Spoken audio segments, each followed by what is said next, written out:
Buenas tardes, mi nombre es Yoleis Osuna Cárdenas. Vengo a hablarle de los protocolos radiológicos de cráneo. Como sabemos, el cráneo es una estructura ósea que tiene la función de proteger el encéfalo y alojar los órganos de los sentidos. Es decir, crea una barrera que detiene golpes e impide que se produzcan lesiones. Se divide en hueso frontal, huesos temporales occipitales, huesos parietales, huesos esmoidal y efenoidal. Tenemos la proyección anteroposterior de cráneo, en el cual se utiliza un chasis de 24 por 30 longitudinal. El rayo es perpendicular a nación y la línea interorbitaria debe estar centrada en el chasis. La posición del paciente debe ser en bidepestación o en decúbito supino. El eje longitudinal del cráneo debe estar paralelo y alineado a la línea media del buque. Se debe flexionar moderadamente la cabeza del paciente.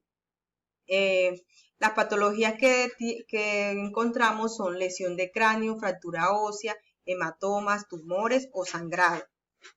En la radiografía de cráneo se debe observar el cráneo desde la vértesis hasta la sínfisis mentoniana. Debe haber una distancia entre los bordes laterales de las órbitas y los bordes laterales del cráneo. Se deben visualizar los tejidos blandos.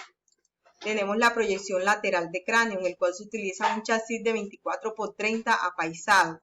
El rayo es perpendicular a 5 centímetros arriba del conducto auditivo externo y en la línea interorbitaria. La posición del paciente debe ser en bidepestación o en decúbito semiprono con el lado afectado junto a la mesa.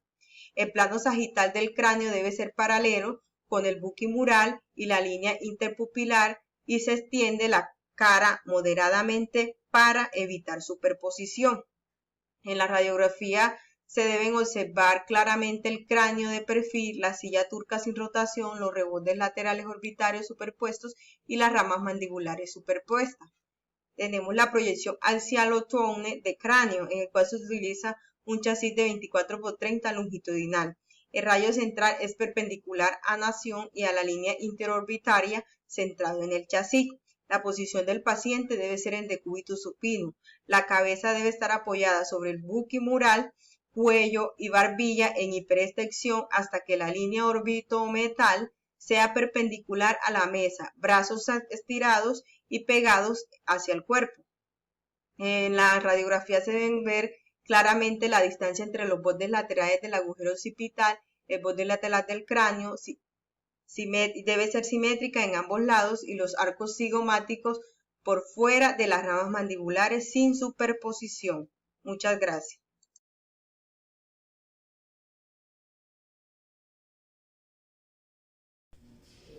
Muy buenas, mi nombre es Peter Alexander Romero Martínez, del programa de nuevos rayos X y imagen diagnóstica. En esta ocasión estaremos hablando de las proyecciones que podemos hacer en los senos paranasales. Ubicaremos al paciente dependiendo en cuánto nos colabore el paciente, ya sea en la mesa o en el buki. De pared estaremos utilizando un chasis 34 por 45 centímetros. Ubicamos el chasis en la pared. El rayo va a incidir por el anterior. Le ubicamos las manos al paciente para que se mueva y salga movida la imagen. Hablaremos un poquito de la proyección cambio, donde ubicamos al paciente frente nariz, en el centro del chasis. El rayo incidirá podálico 15 grados, pasará de la región occipital por la línea orbitomeatal, unos 15 grados. En cuanto a la posición water, pues ubicamos al paciente hiperextendido con el mentón. El rayo en esta proyección entrará paralelo, pasará de la parte occipital por debajo del seno maxilar. En cuanto a la posición lateral, ubicamos al paciente a medio lado y el rayo incidirá en el centro o por el canal auditivo. Muchas gracias.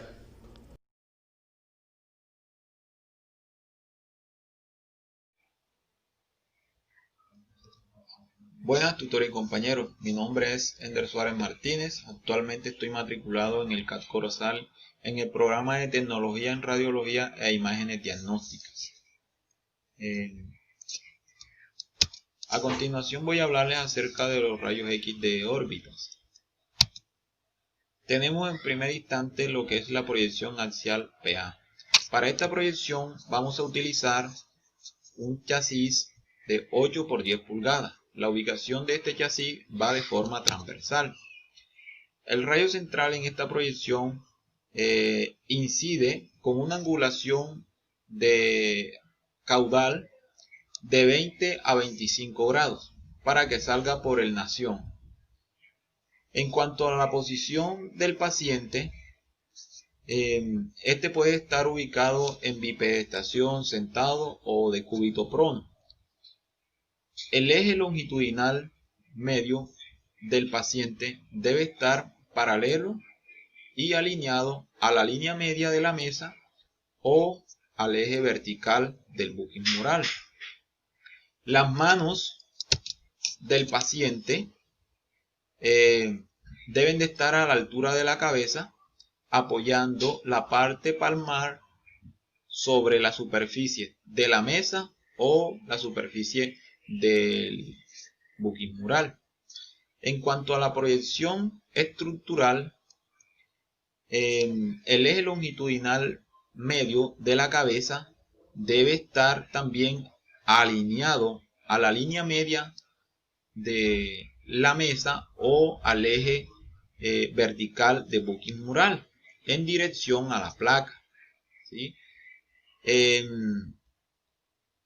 La cara debe estar apoyada sobre la superficie de la mesa o del buquis mural de tal manera que esté en contacto la frente con la nariz. En cuanto a los criterios de evaluación para este estudio, en la radiografía se debe observar las hendiduras efenoidales, ¿sí? Las cuales deben visualizarse por encima de los bordes de ambos peñascos. Deben también observarse las órbitas superiores y las laterales, ¿sí? Otra proyección para los rayos X de órbita, tenemos lo que es la proyección de Water modificada, parietocantial. También vamos a utilizar el chasis 8 por 10 pulgadas, ubicarlo de forma transversalmente. El rayo central incide de forma perpendicular al centro de la placa, pasando por un punto equidistante entre ambos bordes infraorbitarios. El posicionamiento del paciente puede estar ubicado en bipedestación, sentado, de cúbito prono, sobre la mesa o buquis mural. El eje longitudinal medio debe estar paralelo y alineado a la línea media de la mesa, si se hace en la mesa radiológica, o si se pretende utilizar el buquis mural, pues este debe estar centrado al eje vertical del buquis mural. Observe. Para las manos en su parte plantar, ¿sí?, deben de estar apoyadas sobre la superficie de la mesa o del buquis mural, a nivel o a la altura de la cabeza. En cuanto a la posición estructural, también la cabeza debe estar apoyada en su parte inferior. El mentón debe estar apoyado sobre la superficie de la mesa o del buquis mural, al igual que la nariz. El eje longitudinal medio de la cabeza debe estar alineado a la línea media o al eje vertical del buquis mural. El alión de la cabeza pues debe tener una angulación de 55 grados con el plano de la placa, ¿sí? En cuanto a los criterios de evaluación, deben observarse el suelo de las órbitas. Los peñascos se deben proyectar en los senos maxilares por debajo de los bordes infraorbitarios. Muchísimas gracias por la atención prestada.